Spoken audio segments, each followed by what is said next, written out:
بے دلی کیا یوں ہی گزر جائیں گے.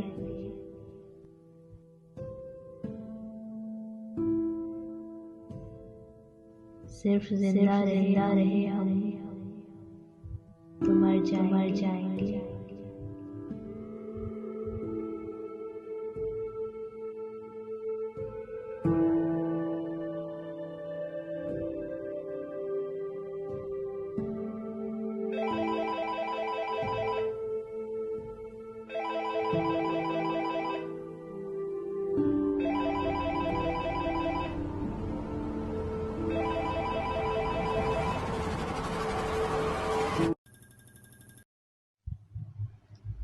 14 جون 2020.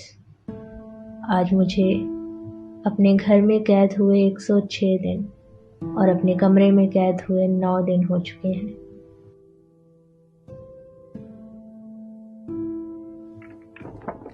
میں کووڈ پازیٹیو ہوں.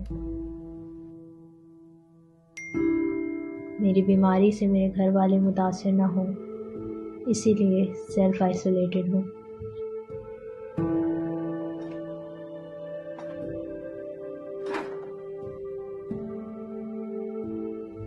میں روز صبح اس کھڑکی سے باہر جھانکتی ہوں. اس وقت کو یاد کرتی ہوں کہ جب زندگی تیز ہوا کرتی تھی، جب دن بھر کی بھاگ دوڑ کے بعد فرصت کے 2 لمحے مل جانا بھی غنیمت لگتا تھا.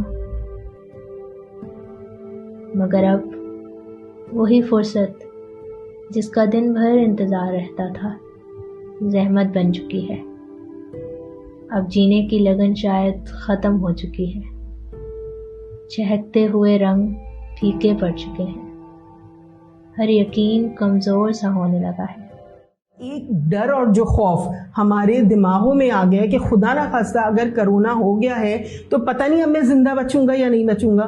تو وہ جو ایک موت کا خوف ہے جو کہ اس کے اوپر اس وقت حاوی ہوتا ہے جب وہ اکیلا بیٹھا ہوا ہوتا ہے، جب اسے لگتا ہے کہ کوئی مجھے پوچھ نہیں رہا ہے، میری حیثیت ان کی زندگی میں شاید ختم ہوتی چلی جا رہی ہے، میری اہمیت نہیں ہے، مجھے گھر کے معاملات میں پوچھا نہیں جا رہا ہے، مجھے الگ کر دیا ہے.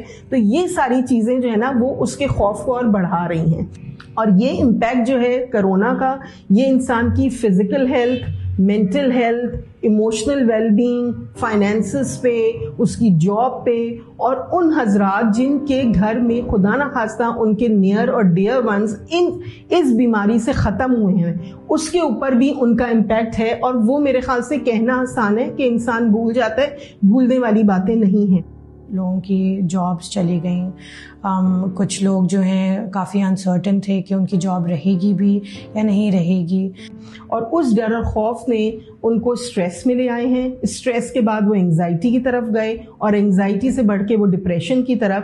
اور اس پورے 8-9 مہینے کے عرصے میں ہمارے پاس جو ہیں وہ سوسائڈ آئیڈیشنز بڑھتی چلی گئی ہیں، سوسائڈ ریٹس بڑھتے چلے گئے ہیں. جس طرح ہم اپنی جسمانی بیماریوں کا خیال رکھتے ہیں اسی طرح ذہنی بیماریوں کا بھی خیال رکھنا ہمیں چاہیے. تو گھر والوں کا، فیملی ممبرز کا، دوستوں کا بہت اس میں عمل ہے. اگر آپ کو لگ رہا ہے کہ اپنے قرب و جوار میں آپ کسی ایسے شخص کو دیکھ رہے ہیں جس نے اپنے آپ کو آئسولیٹ کر لیا ہے، سوشلی وڈران کر لیا ہے، اس کے لیے آپ کو چاہیے کہ آپ اس سے بات کریں اور اس کے دماغ میں جو بھی خیالات ہیں اس کے بارے میں بات کریں. سب سے بڑی غلطی جو ہم کر سکتے ہیں وہ ہے کہ اپنے پریشانی کو، ٹینشن کو اندر رکھنا، اظہار نہیں کرنا لوگوں کے ڈر سے. آپ نے اپنے پیشنٹ کو، جو کہ آپ کا اپنا فیملی ممبر ہے اور آپ نے اسے گھر میں وہ کر دیا، اس سے آپ بالکل تنہا نہ چھوڑیں. آپ ویڈیو کال کریں، اور اس طرح کا اگر آپ کا کمرہ موجود ہے کہ جہاں پہ شیشے کی کھڑکی ہے تو اس کھڑکی کے اوپر پردہ نہ ڈالیں تاکہ وہ بھی گھر میں دیکھتا رہے کہ کیا ہو رہا ہے، اور اپنے آپ کو بالکل الگ نہ کریں. اگر آپ ٹینشن کا مقابلہ کر رہے ہیں، اسپیشلی اگر آپ آئسولیشن میں ہیں یا بیمار ہیں یا کوئی عزیز آپ کے بیمار ہیں، تو دل کھولیں اور اظہار کریں. کسی عزیز سے اظہار کریں، لکھ کے اظہار کریں.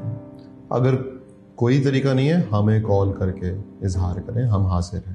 جن مشکلات کا حل میں شاید خودکشی سمجھ بیٹھی تھی، وہ تو محض ایک بر وقت اور بھرپور توجہ سے سنی گئی معمولی سی کال میں چھپا تھا. آپ کا دیا ہوا کچھ وقت کوئی سنایا گیا اچھا سا شعر یا سچے دل سے دی گئی تسلی کسی کو انتہائی قدم اٹھانے سے روک سکتے ہیں۔ اپنی اور اپنے ارد گرد موجود لوگوں کی ذہنی حالت کا خیال رکھیں، کیونکہ دماغی الجھنوں سے آزادی ہی صحت مند پاکستان کی ضمانت ہے۔